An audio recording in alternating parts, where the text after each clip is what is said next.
And we're back with Bedtime Stories, Grownup Edition, The War Room, Part 3. When we left off, we'd learned that something horrible happened in Dallas. We just don't know what. Angela and the children are hiding out in Puerto Rico, and we're learning all about what has transpired over the last 2 years, session by session. Angela's telling her psychiatrist, Dr. Lopez, all about her journey and her trials and tribulations.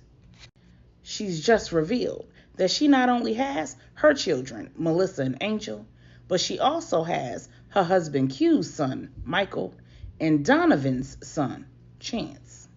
She was in the middle of telling Dr. Lopez how it came to be that Chance doesn't know his own mother because Destiny died in childbirth. Since LJ already had a PI on Destiny, he went ahead and put an alert on Morris, Destiny's man, in Destiny's credit. And when he got an alert that notified him that Morris had closed on a house in Arlington, Texas, and the PI informed him that a moving truck was spotted outside of Destiny's house, he let Donovan know. And Donovan pulled up. Donovan calmly walked down the driveway to Destiny's house, and he watched Morris carry boxes to the truck. And he said, "What's up, man? How you doing? My name is Donovan." Morris was suspicious, but he said, "What's up? I'm Morris." Donovan said, "Cool. Where's Destiny?" Morris said, "Why?" Donovan said, "Because she's pregnant with my baby. And I understand that you and her are getting ready to move to Arlington." Morris said, "She's what?" Donovan said, "You heard me." Morris said, "Nah, we've been together for like 4 or 5 years. She would never." Donovan said, "Come on, play it. Don't never say what a woman will never do." "And what kind of nigga gonna defend a broad after a man?" Morris cut him off and said, "You standing here looking me dead in my face and telling me you smashed my woman?" Donovan said, "Yup. I'm also telling you I ain't know she was your woman. Hell, I ain't even know your woman. I don't even remember smashing her. It was just one of them nights, you know what I mean? And my son is the result. My bad, young. All I need to know right now, though, is where is she?" Morris said, "Nigga, you standing here telling me you had a one-night stand with my woman and the baby she carrying ain't mine?" Donovan pulled the DNA test out of his pocket and said, "What, you need to see it in black and white? Nigga, it says," and before he could finish, Morris took a swing at him. Now, at this point, we should all know that Donovan is 2 fries short of a Happy Meal. All Morris did was make his damn day, like Clint Eastwood. Baby, Donovan opened up a can all over Morris's behind. These two grown men was rolling all around in the grass, knocking over boxes and lamps and bags, and unopened Amazon packages with baby stuff in it, diapers all over the grass. The neighbors is out standing on their porches and on the driveways and sidewalks watching the WWE welterweight championship boxing match of the year. And one of the neighbors had called Destiny. Destiny pulled up, skirt, hopped out the truck as much as she could considering how far along she was, ran over to the two men and made a terrible decision. She tried to break up a fight between two men over 6 feet tall. Their combined weight was almost 500 pounds. And despite the fact that Donovan didn't recall smashing Destiny, he certainly knew how to pick them. She was absolutely his type, short and petite. So she was outnumbered and out of her weight class. Her and her very large belly ended up in the grass with the two men. At that moment, the PI blew his cover. He jumped out the car and ran down the street to help break the fight up. He pulled Destiny up off the ground first and then pulled Donovan off Morris. Donovan, out of breath, looked at Destiny and said, "Now all of this could have been avoided if you would have just stayed put. You ain't have to try to pull a fast one. If you wouldn't have tried to move to Arlington, your man wouldn't have got his behind whooped and he wouldn't have found out like this that that's not his baby." Destiny said, "Donovan, why would you do this? This is so embarrassing." Donovan said, "I don't care nothing about you being embarrassed. You tried to skip town with my son, my first son. You crazy? You need to be glad I can't put my hands on you because I wouldn't be able to face my mama because she don't play none of that." The PI said, Donovan, I think you've made your point.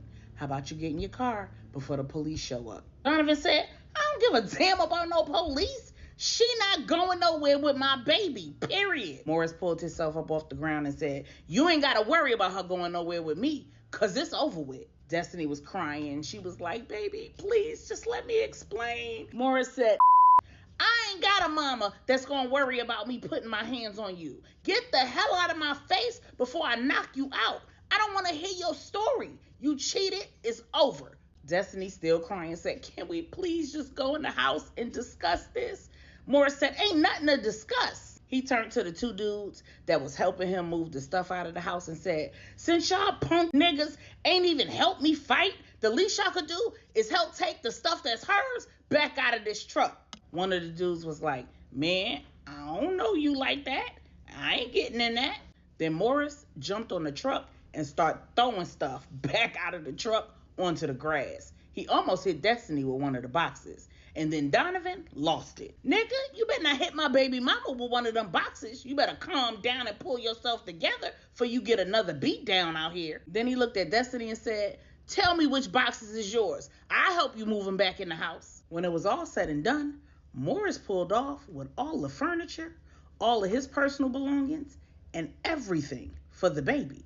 Because apparently there was a baby shower and his family and friends bought all of the items. Destiny was left with her personal items and a few things that her family had purchased. Morris yelled from the truck, you got 24 hours to be out of here, because this house is in my name. Donovan looked at Destiny and said, damn, shawty, you got anywhere to go?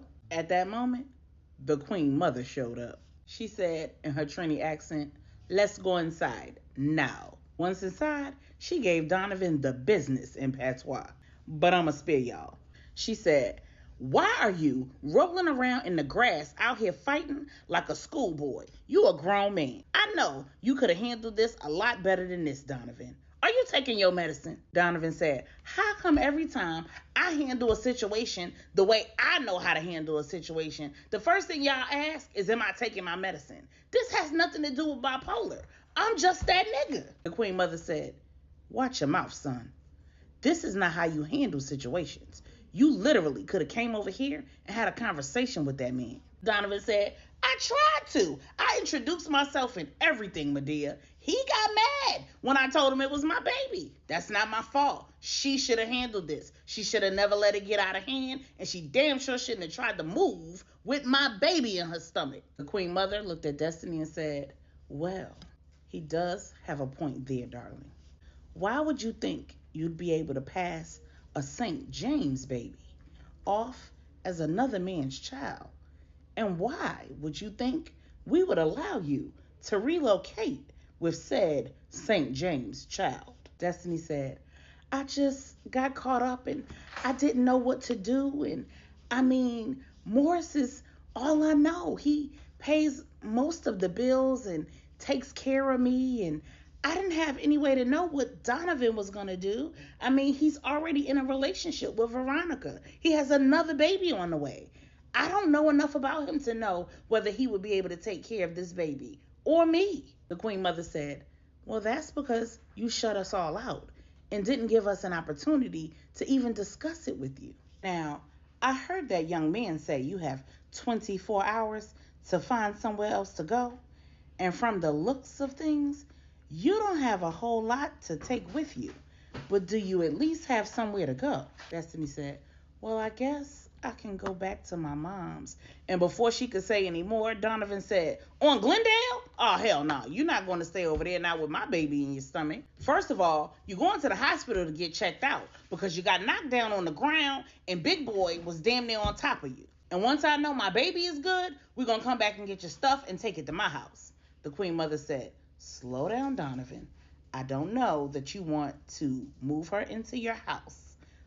Veronica's not going to be okay with that. Donovan said, oh, yeah, you're right. The Queen Mother said, how do you feel about Fort Worth? Angela then explained to Dr. Lopez that the Queen Mother had Destiny move all of her stuff into the family home in Fort Worth, Texas. Then she called a family meeting.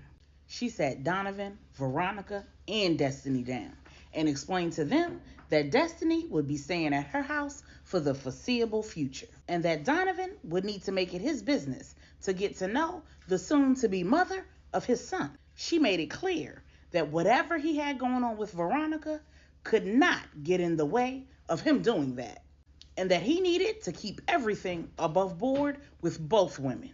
She also made it clear that no matter what happened with Donovan and Veronica, the two mothers of his children would have to find a way to work together, to deal with one another with respect, and create a pathway for their children to have a relationship with one another, and to ensure that those children were in Donovan's life and he was in theirs. As uncomfortable as the entire situation was, Veronica respected how the Queen Mother was stepping in to ensure that her grandchildren had exactly what they needed: parents, community, and a family. Dr. Lopez asked, "So how did that all work out?" Angela said, "It didn't." At that point, both women were only about 8 weeks away from their due dates, and over the next 2 weeks, Donovan was going back and forth between Fort Worth and Dallas, taking Destiny to doctor's appointments and out to eat,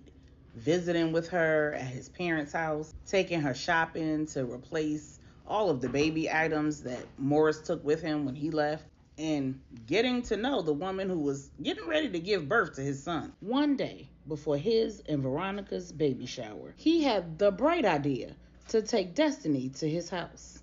And because he was spending so much time with Destiny, Veronica got suspicious.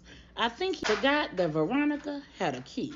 So when she showed up, Donovan had Destiny bent over the couch in an interesting position. Dr. Lopez said, "Oh no." So real love, not loving you. Cause real love don't hurt. Put your mind on your money, put that pain in the dirt. Your heart in your purse.